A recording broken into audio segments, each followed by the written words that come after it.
So guys, आज का जो वीडियो होने वाला है बहुत ही इंपॉर्टेंट होने वाला है। आज हम एशियन पेंट्स स्टॉक का बहुत ही डिटेल एनालिसिस करने वाले हैं, डिटेल फंडामेंटल एनालिसिस करेंगे। एंड मैं ये एनालिसिस इस टाइम पे क्यों कर रहा हूं, ये बहुत इंपॉर्टेंट है जानना, क्योंकि इस टाइम पर एशियन पेंट्स एक बहुत ही इंपॉर्टेंट सपोर्ट लेवल पे खड़ा है। अगर आप देखोगे कि पिछले 2 से 3 सालों में इस स्टॉक ने कोई भी रिटर्न नहीं दिया है, लेकिन एशियन पेंट्स ये इंडियन स्टॉक मार्केट की एक दिग्गज कंपनी है। इंडियन पेंट्स इंडस्ट्री का मार्केट लीडर है ये स्टॉक। एंड इस कंपनी ने लिस्टिंग के बाद से बहुत सारा वेल्थ क्रिएट करके दिया है। एंड अभी भी इस स्टॉक में मुझे लगता है कि बहुत पोटेंशियल है इस कंपनी में आगे जाने का। ये कंपनी बहुत रिसेंटली जो है, ये कंपनी होम डेकोर सेगमेंट में भी गई है, जिसमें किचनवेयर एंड बाथवेयर ये दोनों सेगमेंट्स को कैटर करती है कंपनी। इंटीग्रेटेड होम डेकोर की इंडिया की सबसे लार्जेस्ट कंपनी बन चुकी है। बट ये काफी लोगों को पता ही नहीं है। आज लोगों को अभी भी यही लगता है कि एशियन पेंट जो है ये बस जो है वो पेंट बनाता है या पुट्टी बनाता है या एडेसिव्स बनाता है। बट गाइज, इन्होंने अपने बिजनेस को बहुत तेजी से एक्सपांड किया है। एंड इसीलिए मुझे लगता है कि इस स्टॉक में जो है आने वाले समय में एक अच्छा पोटेंशियल है अच्छे रिटर्न देने का। एंड इसीलिए हम जो है आज डिटेल इस कंपनी का फंडामेंटल एनालिसिस करेंगे। वीडियो एंड तक देखिए, आपको तभी समझ आएगा कि एग्जैक्टली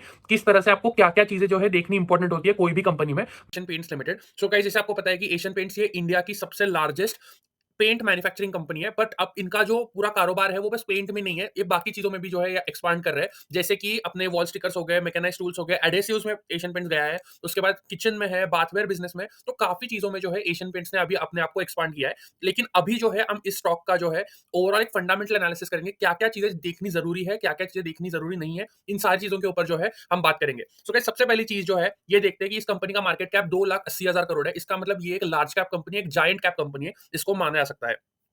उसके आगे हम देखते हैं इस कंपनी का आरओसीई एंड आरओई। सो ये दो चीजें जो है बहुत मैटर करती है देखना। मैं पर्सनली बहुत जो है इन दो रेशियोज को बहुत ही ज्यादा वैल्यू करता हूं। ये इसलिए करता हूं क्योंकि आरओसी का मतलब ये होता है रिटर्न ऑन कैपिटल एम्प्लॉयड। इसका मतलब वो है कि जितना पैसा जो है आप अपने धंधे में लगा रहे हो उससे कितना रिटर्न आप जनरेट कर पा रहे हो। ठीक है, तो ये हमेशा 15% के ऊपर होना चाहिए। 15% के ऊपर क्यों होना चाहिए? इंडिया का जो कॉस्ट ऑफ कैपिटल है, जो कॉस्ट ऑफ बोरोइंग जिसको हम कहते हैं, वो लगभग 15% है। एंड उसके ऊपर जो है आपका आरओसी होना चाहिए। इसका मतलब अगर आपका आरओसी 15% से कम है, इसका मतलब तो आप जो पैसे आपने उधार लिए है उतना भी रिटर्न जो है आप जनरेट नहीं कर पा रहे हो, उसके इंटरेस्ट जितना रिटर्न। तो इसलिए जो है आपको कुछ भी करके ये इंश्योर करना है कि आप जो भी कंपनी में इन्वेस्ट करोगे उस कंपनी का आरओसी 15% से ऊपर होना चाहिए लगातार 5-10 सालों के लिए। इसका हम ट्रैक रिकॉर्ड भी देखेंगे। बट इस साल के लिए तो 35%, 34% जो है वो दिख रहा है, जो कि काफी अच्छा है। तो पहला बॉक्स तो हमारा टिक हो गया।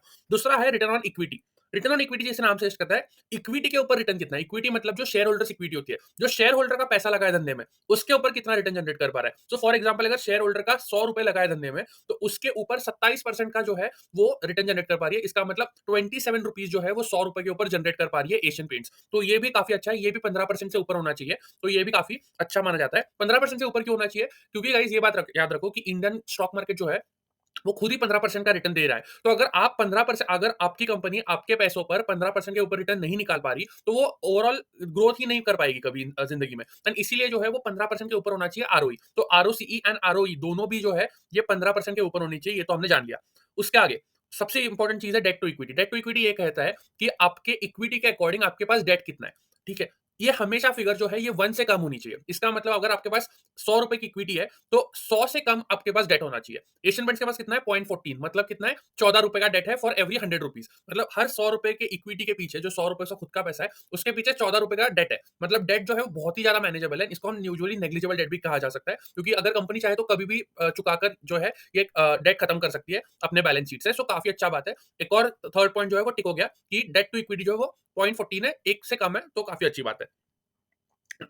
अब हम आगे जाएंगे। आगे हम देखेंगे कि आरओआईसी जो है, रिटर्न ऑन इन्वेस्टेड कैपिटल, वो भी काफी अच्छा है, 33% के ऊपर है, जो अनदर पॉजिटिव पॉजिटिव बात जो है वो कही जा सकती है। अभी जो हम शुरुआत में बस अच्छी चीजें डिस्कस करेंगे, जो प्रोज है कंपनी के वो डिस्कस करेंगे। हम एंड में जाके एंटी थीसिस पॉइंटर भी डिस्कस करेंगे कि जो कंपनी के नेगेटिव साइड में काम कर सकती है। तो वीडियो एंड तक देखना अगर आपको एक्जैक्टली जानना है कि एशियन पेंट्स ये पूरा कंपनी कैसी है एंड आपको क्या इसमें कंपनी में इन्वेस्ट करना चाहिए या नहीं करना चाहिए। ये तो है पहली बात। और अगर आपको ये जो है फ्री में सीखना है ऐसे ही, मेरा खुद का पर्सनल व्हाट्सएप ग्रुप भी है, फ्री व्हाट्सएप ग्रुप है, वहां जाके ज्वाइन कर सकते हो। लिंक जो है मैं डिस्क्रिप्शन में दे दूंगा नीचे। राइट, सो गाइस आगे बढ़ते हैं। स्टॉक प्राइस चार्ट के ऊपर हम बाद में आएंगे। सो गाइस हम आगे देखेंगे कि कंपनी की profit growth and sales growth कैसी है। सो उसके लिए भी स्क्रीनर.com जो है वो हमें डायरेक्टली चीजें दे देता है। जैसे सेल्स ग्रोथ जो हम देख सकते हैं कि 10 साल की 13% है, 5 साल की 15% है, 3 साल की 20% है, और जो ट्रेलिंग 12 मंथ जिसको बोलते हैं, टीटीएम बोलते हैं जिसको, वो 6% है। बट गाइस यहाँ पर एक चीज नोटिस करनी बहुत इंपॉर्टेंट है कि रीसेंट टाइम्स में जो है, जैसे कि ट्रेलिंग 12 मंथ में, पिछले 12 महीनों में इस कंपनी की जो ग्रोथ है, सेल्स ग्रोथ यानी कि रेवेन्यू ग्रोथ जो है, वो काफी कम आई है। तो ये थोड़ा सा एक नेगेटिव पॉइंट हो सकता है।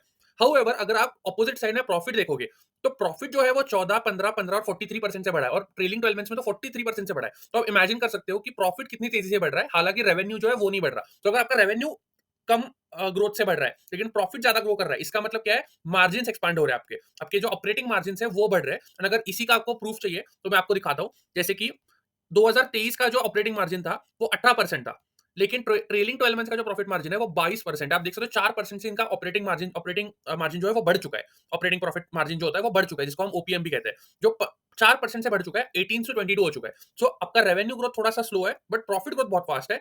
जिस वो क्यों फास्ट है, क्योंकि आपका मार्जिन अच्छा बढ़ रहा है। मार्जिन अच्छा बढ़ने का एक ही मतलब होता है कि आप एक तो बैकवर्ड इंटीग्रेशन कर रहे हो या फॉरवर्ड इंटीग्रेशन कर रहे हो, या दोनों कर रहे हो। एंड कंपनी जो है वो दोनों कर रही है। कंपनी ने बैकवर्ड इंटीग्रेशन भी किया है, फॉरवर्ड इंटीग्रेशन भी किया है, इसी के लिए जो है कंपनी के मार्जिन बढ़ रहे हैं। एंड क्वार्टर 3 का अगर आप कॉन्फ्रेंस कॉल जाके पढ़ोगे, उसमें मैनेजमेंट ने, जो अमित सिंघल जी है, जो कंपनी के एमडी सीईओ है, उन्होंने ये भी कहा है कि इन फ्यूचर भी कंपनी के मार्जिन ऐसे ही बढ़ेंगे Q4 में भी। तो ये गाइडेंस मैनेजमेंट की तरफ से है। अगर आपको जानना है कि कॉन्फ्रेंस कॉल कैसे अटेंड करते हैं, उसमें क्या-क्या चीजें इंपॉर्टेंट है पढ़ने के लिए, आपको क्या क्वेश्चंस पूछनी चाहिए, क्या चीज़ जाननी है, अगर ये सब आपको फ्री में सीखना है, तो मेरा व्हाट्सएप ग्रुप है, जो मैंने पहले भी कहा था, लिंक डिस्क्रिप्शन में है, आप वहाँ जाकर व्हाट्सएप ग्रुप को ज्वाइन कर सकते हो।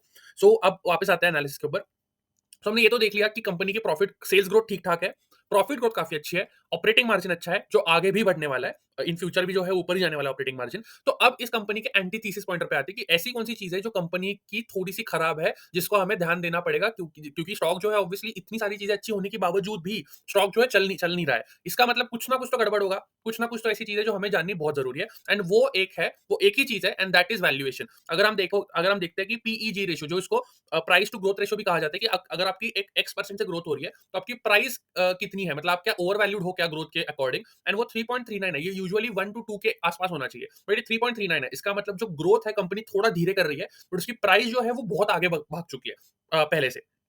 इसका ये मतलब है कि जो वैल्यूएशन है थोड़ा-सा ओवर वैल्यूड की तरफ कंपनी का दिखाई दे रहा है। एंड अगर हम पीई रेशियो भी देखते हैं, जो प्राइस टू अर्निंग्स रेशियो जिसको हम कहते हैं, वो भी काफ़ी हाई है। अगर हम पीई रेशियो देखते हैं तो वो भी काफ़ी हाई चल रहा है। तो इसका एक और मतलब है कि कंपनी जो है वो थोड़ी-सी ओवर वैल्यूड कैटेगरी में दिख रही है। अगर हम स्टॉक पीई देखते हो तो 51 का चल रहा है, 51.5 का। लेकिन हमें एक और चीज़ बहुत इंपॉर्टेंट है, हमें बस इस साल का देखना देखना नहीं है, हमें पिछले 10 सालों का देखना पड़ेगा पीई रेशियो। अगर हम यहाँ आते हैं पीई रेशियो के इसमें, एंड हम देखते हैं कि पिछले 5 सालों का पीई रेशियो जो है, मीडियन पी रेशियो 76 का है, जो आप यहाँ पे ग्रे लाइन देख सकते हो। 76 का पी रेशियो है, जो आप ग्रे लाइन पे देख सकते हो। लेकिन अभी कंपनी जो है 51 के पी रेशियो पे ट्रेड कर रही है। इसका मतलब अपने 5 साल के one of the lowest valuation पे कंपनी ट्रेड कर रही है इस समय। अगर हम पिछले 10 साल का देखते हैं, जो काफी लंबा समय रहेगा, वो है 60 का। तो आप इमेजिन कर सकते हो कंपनी जो है अपने अपने 5 साल, अपने 10 साल, इन सबके एवरेज पी रेशियोज के नीचे ट्रेड कर रही है। इसका मतलब कंपनी जो है वो अभी कहीं न कहीं जो है एक अंडर वैल्यूड या फेयरली वैल्यूड कैटेगरी में आ गई है, ऐसे ऐसे हम कह सकते हैं। ऑब्वियसली एब्सोल्यूट बेसिस पे 51 का पी रेशियो बहुत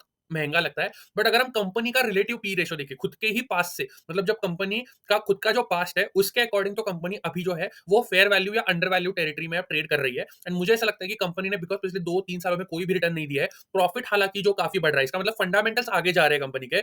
स्टॉक प्राइस जो है वही रहा है। ऐसा नहीं कि प्राइस करेक्शन आया है। अगर मैं आपको कंपनी का प्राइस चार्ट भी दिखाऊं, तो भी आपको यहाँ पे क्लियरली दिख जाएगा कि 2021 से 2024 तक 3 सालों तक कंपनी का प्राइस कहीं नहीं गया, ना ऊपर गया है ना नीचे गया है। इसका मतलब प्राइस करेक्शन नहीं है, प्राइस नीचे नहीं आया है, टाइम करेक्शन हुआ है। टाइम करेक्शन का ये मतलब होता है कि आपका प्रॉफिट ऊपर जा रहा है, बट प्राइस वही रहा है। इसका मतलब जो है वो मार्केट जो है वो आपका वैल्यूएशन खींच रहा है, वापस ले रहा है आपका वैल्यूएशन, जो आपको प्रीमियम वैल्यूएशन दिया था वो वापस ले रहा है। एंड वो हो चुका है एक फिर, ये जो फेज है, हम देख सकते हैं कि काफी लंबा फेज जो है बिता लिया है एशियन पेंट्स ने इस पूरे एक जोन में। आप देख सकते हैं 3,500 और लगभग 2500 से 3,000 का जो जोन है, उस जोन में जो है कंपनी काफी समय से ट्रेड कर रही है। एंड आप देख सकते हो कि लास्ट टाइम भी जब 3,000 के लेवल पर आई थी कंपनी, तो किस तरह से स्टॉक में रैली आई थी, उसी तरह से इस बार भी 3,000 पे आई है स्टॉक। अभी 2900 पर स्टॉक ट्रेड कर रहा है, 2930 पर। आज जो है मार्केट बंद हो चुका है, 8 फरवरी है आज। मुझे ऐसा लगता है कि इस स्टॉक को आपके रडार पर जरूर होना चाहिए। Company fundamentally super strong company है। तो ओनली रीजन वाई कंपनी का जो स्टॉक प्राइस है वो आगे नहीं जा रहा, वो इसलिए क्योंकि कंपनी जो है वो पहले ओवर वैल्यूड थी। बट मैंने क्या कहा, पहले ओवर वैल्यूड थी। अभी कंपनी जो है वो काफी fairly to undervalued category में आ चुकी है। इसलिए मुझे लगता है कि आपने इस स्टॉक को खरीदने का थोड़ा कंसिडरेशन तो देना चाहिए। कोई भी रिकमेंडेशन नहीं है। एंड वापस से मैं बात कहूंगा, अगर आपको ये सारी चीजें जो है और डिटेल में सीखनी है, फ्री में सीखनी है, तो मेरा व्हाट्सएप ग्रुप है, उसकी लिंक जो है मैंने डिस्क्रिप्शन में दी है। आप वहां जाकर जो है लिंक चेकआउट कर सकते हो, एंड व्हाट्सएप ग्रुप को ज्वाइन कर सकते हो। तो मिलते हैं नेक्स्ट वीडियो में, तब तक के लिए please subscribe to the channel. Bye bye.